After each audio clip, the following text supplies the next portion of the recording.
Hello दोस्तों, नमस्कार। कैसे हैं आप सब? आई होप कि आप सब अच्छे होंगे और खूब बढ़िया से मन लगाकर पढ़ाई कर रहे होंगे। तो जैसा कि हम बाहर से आ चुके हैं, तो अब आप लोगों को कंटिन्यू क्लास मिला करेगी। बहुत ही इम्पोर्टेंट प्रश्न आपके हमने नए नए उठाए हुए हैं, जो आपको ये टीजीटी पीजीटी के लिए बहुत ही इम्पोर्टेंट है। तो आप लोग बिल्कुल ध्यान से पढ़िएगा और अच्छे से मन लगाकर पढ़िएगा और नोट्स ज़रूर बना लीजिएगा, क्योंकि यहाँ से प्रश्न आप लोगों से पूछा जा सकता है। तो चलिए आज के सेशन को चालू करते हैं। आज के सेशन का पहला प्रश्न है हिंदी सामान्य प्रश्नोत्तरी से, जो बिल्कुल बेसिक से है। तो चलिए स्टार्ट करते हैं। आज के सेशन का पहला प्रश्न देखते हैं। किस युग को आधुनिक हिंदी कविता का सिद्ध द्वार कहा जाता है? किस युग को आधुनिक हिंदी कविता का सिद्ध द्वार कहा जाता है? किस युग को कहा जाएगा? तो भारतेंदु युग को कहा जाता है। कौन से युग को? भारतेंदु युग को कहा जाएगा। अगला प्रश्न है द्विवेदी युग के प्रवर्तक कौन थे? द्विवेदी युग के प्रवर्तक कौन थे? महावीर प्रसाद द्विवेदी थे। कौन? महावीर प्रसाद द्विवेदी होंगे। अगला है हिंदी का पहला सामाजिक उपन्यास कौन सा माना जाता है? तो हिंदी का पहला सामाजिक उपन्यास पूछता है तो क्या होगा? हिंदी का पहला सामाजिक उपन्यास होगा भाग्यवती। क्या है? भाग्यवती है। अगला है सन 1950 से पहले हिंदी कविता किस कविता के रूप में जानी जाती थी? कब की बात कर रहा है? तो सन 1950 की बात, 1950 के पहले की बात कर रहा है। यानी कि जब हमारा देश आज़ाद हुआ तो उसके पहले की बात कर रहा है कि पहले हिंदी कविता के रूप में जानी जाती थी। क्या जानी जाती थी? प्रयोगवादी जानी जाती थी। क्या? प्रयोगवादी जानी जाती थी। अगला ब्रज भाषा का सर्वोत्तम कवि हैं कौन होंगे? ब्रज भाषा का सर्वोत्तम कवि किसे माना जाता था? सूरदास को।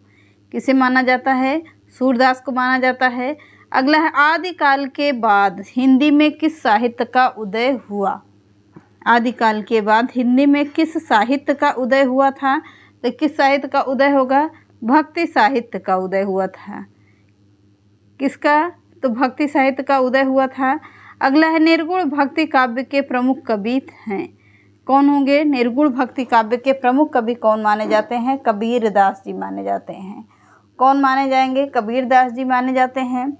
अगला है किस काल को स्वर्ण युग काल कहा जाता है? तो ये तो सभी को पता है, रट्टा मार लीजिए इसको, भक्ति काल को। अगला हिंदी का आदि कवि किसे कहा जाता है? तो हिंदी का आदि कवि किसे माना जाता है? स्वयंभू को। किसे माना जाएगा? स्वयंभू को माना जाता है। अगला प्रश्न है आधुनिक काल का समय कब से कब तक माना जाता है? तो आधुनिक काल का समय अगर पूछता है तो कब से कब तक का होगा? 1900 से अब तक का माना जाता है। कौन सा? आधुनिक काल का समय। अगला है जयशंकर प्रसाद की सर्वश्रेष्ठ रचना कौन सी है? तो जयशंकर प्रसाद की सर्वश्रेष्ठ रचना है कामायनी।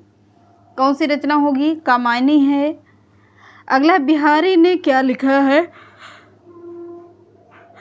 तो बिहारी ने ज़्यादातर क्या लिखे हैं? दोहे लिखे हैं। क्या लिखा है? दोहे लिखे हैं। अगला है कबीर किसके शिष्य थे? तो कबीर रामानंद के शिष्य थे। आपको पता भी होगा कबीर। पद्मावत महाकाव्य कौन सी भाषा में लिखा गया है? तो पद्मावत एक अवधी भाषा में लिखा गया है। जो क्या है? पद्मावत एक खंड काव्य है। पद्मावत एक महाकाव्य है। किसका है? मलिक मोहम्मद जायसी का है। पद्मावत, अखरावट, यह सब मलिक मोहम्मद जायसी ने लिखा है। पद्मावत क्या है? एक महाकाव्य है जो अवधी भाषा में है, पूर्णतया अवधी भाषा में है। अगला चंपू किसे कहा जाता है? तो गद्य और पद्य मिश्रित रचनाओं को क्या कहा जाता है? चंपू शैली कहा जाता है। अगला है कलाधर उपनाम से कविता कौन से कवि लिखते थे? तो कलाधर किसका उपनाम होगा? यह है जयशंकर प्रसाद का उपनाम। क्या? कलाधर। कलाधर जयशंकर प्रसाद का उपनाम है। अगला है रसनिधि किस कवि का उपनाम है? तो रसनिधि है पृथ्वी सिंह का उपनाम। क्या उपनाम है? रसनिधि। रसनिधि है पृथ्वी सिंह का उपनाम है। अगला, प्रेमचंद के अधूरे उपन्यास का नाम है। प्रेमचंद के अधूरा उपन्यास कौन सा है? मंगलसूत्र है। प्रेमचंद का गोदान, गबन, ये सब ये भी उपन्यास हैं, पर ये पूर्ण हैं, और मंगलसूत्र अधूरा उपन्यास है। अगला है, हिंदी का सर्वाधिक नाटककार कौन है? तो हिंदी का सर्वाधिक नाटककार कौन होंगे? जयशंकर प्रसाद हैं। कौन होंगे? जयशंकर प्रसाद हैं। अगला, तुलसीकृत रामचरितमानस में कौन सी भाषा का प्रयोग किया जाता है? तो तुलसीकृत रामचरितमानस में किस भाषा का प्रयोग किया जाता है? तो अवधी भाषा का प्रयोग किया जाता है। क्लियर हुआ? आगे बढ़िए।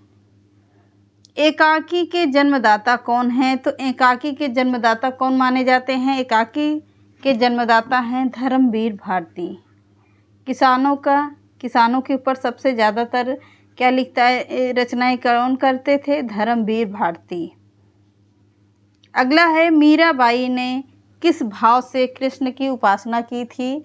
तो मीराबाई ने माधुर्य भाव से कृष्ण की उपासना की थी। किस भाव से? तो माधुर्य भाव से। अगला है, रामचरितमानस का प्रधान रस है, क्या है? शांत रस। शांत रस ऐसा है रस है जो किसका? रामचरितमानस का प्रधान रस माना जाता है। अगला है, सबसे पहले अपनी आत्मकथा हिंदी में किसने लिखी थी? तो सबसे पहले अपनी आत्मकथा हिंदी में लिखने वाले कौन होंगे? डॉक्टर राजेंद्र प्रसाद जी हैं। अगला है, किस कविता का पहला महाकाव्य कौन सा है? तो इस हिंदी कविता का पहला महाकाव्य है कौन सा? पृथ्वीराज रासो।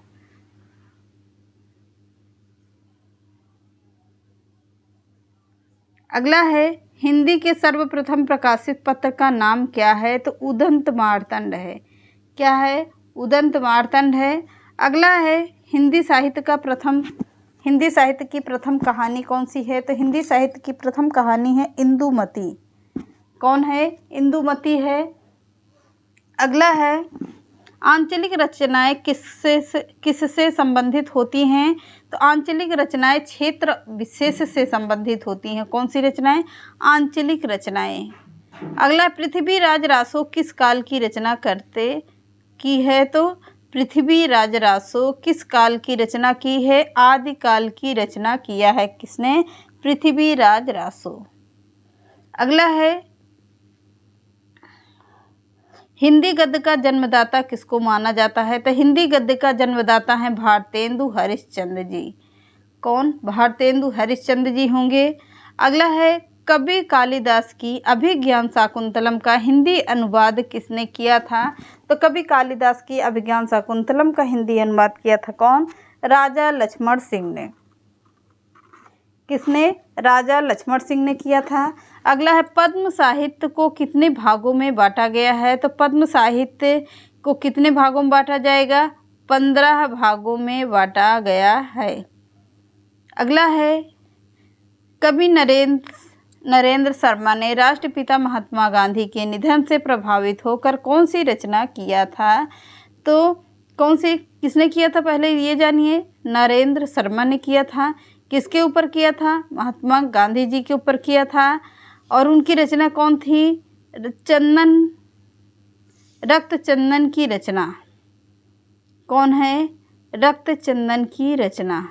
अगला है, नाट्य शास्त्रकारों द्वारा उपन्यास रस का कौन सा है? नाट्य शास्त्रकारों और अमान्य रस कौन सा है? तो विभत्स रस है। अगला है, काव्य शास्त्र का प्राचीनतम नाम क्या है? तो काव्य शास्त्र का प्राचीनतम नाम है क्या? अलंकार शास्त्र। क्या होगा? अलंकार शास्त्र है। अगला है, रीति संप्रदाय के संस्थापक कौन थे? तो रीति संप्रदाय के संस्थापक कौन हैं? आचार्य वामन हैं। कौन होंगे? आचार्य वामन हैं। अगला है, हिंदी में काव्य शास्त्र के प्रथम आचार्य कौन है? तो हिंदी में प्रथम काव्य शास्त्र के प्रथम आचार्य कौन होंगे? केशवदास। कठिन काव्य का प्रेत कौन होंगे? केशवदास। अगला है साहित्य शब्द किस शब्द से बना है? तो साहित्य शब्द से बना है। किससे? साहित्य शब्द से बना है। क्या? साहित्य शब्द। अगला हिंदी साहित्य में जीवनी साहित्य का प्रारंभ कौन से युग में हुआ है? तो हिंदी साहित्य में जीवनी साहित्य का प्रारंभ किस युग में हुआ है? भारतेंदु युग में हुआ है। क्लियर हुआ? आगे बढ़िए। हिंदी भाषा और साहित्य के लेखक हैं कौन होंगे? हिंदी भाषा और साहित्य के लेखक कौन हैं? श्याम सुंदर दास। अगला है मनुष्य एक सामाजिक प्राणी है, यह किसने कहा था? तो मनुष्य एक सामाजिक प्राणी है, यह किसने कहा था? अरस्तु ने कहा था। क्लियर हुआ? आगे बढ़िए। भाषा किसे कहते हैं? बहुत ही इंपॉर्टेंट प्रश्न आ गया। भाषा किसे कहते हैं? तो मनुष्य अपने मानसिक विचारों की अभिव्यक्ति के लिए मानसिक विचारों की अभिव्यक्ति के लिए जिस माध्यम का प्रयोग किया वह कहलाता है क्या?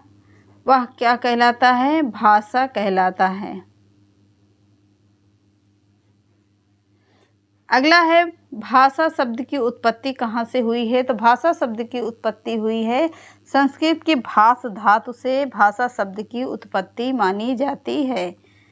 अगला है सामान्य शब्दों में हम भाषा को किस तरह से व्यक्त करेंगे? सामान्य शब्दों में हम भाषा को किस तरह से व्यक्त करेंगे? तो किस तरह से करेंगे? भाषा वह साधन है जिसके द्वारा मनुष्य अपने भावों का विचारों को बोलकर लिखकर दूसरे मनुष्य तक पहुंचाता है। उसे क्या कहते हैं? सामान्य शब्दों में अपनी भाषा का लिखित रूप तैयार करना। अगला है भाषा को मोटे रूप में कितने भागों में बांटा गया है? तो भाषा को मोटे रूप में कितने भागों में? तो 2 भागों में बांटा गया। कौन कौन सा है? लिखित भाषा और मौखिक भाषा। कौन सा? लिखित भाषा और मौखिक भाषा। ये रहे आज के पूरे कितने 45 प्रश्न, यानी 45 प्रश्न हो गए आपके। तो चलिए मिलते हैं नेक्स्ट क्लास में। चैनल पसंद आता है तो लाइक सब्सक्राइब कर दीजिएगा और ज़्यादातर घर में ही रहने की कोशिश करिए। ठंडी चीज़ें खाइए, ज़्यादा चाय सेवन कॉफ़ी मत करिएगा क्योंकि गर्मी बहुत ज़्यादा पड़ रही है। तो चलिए नमस्कार।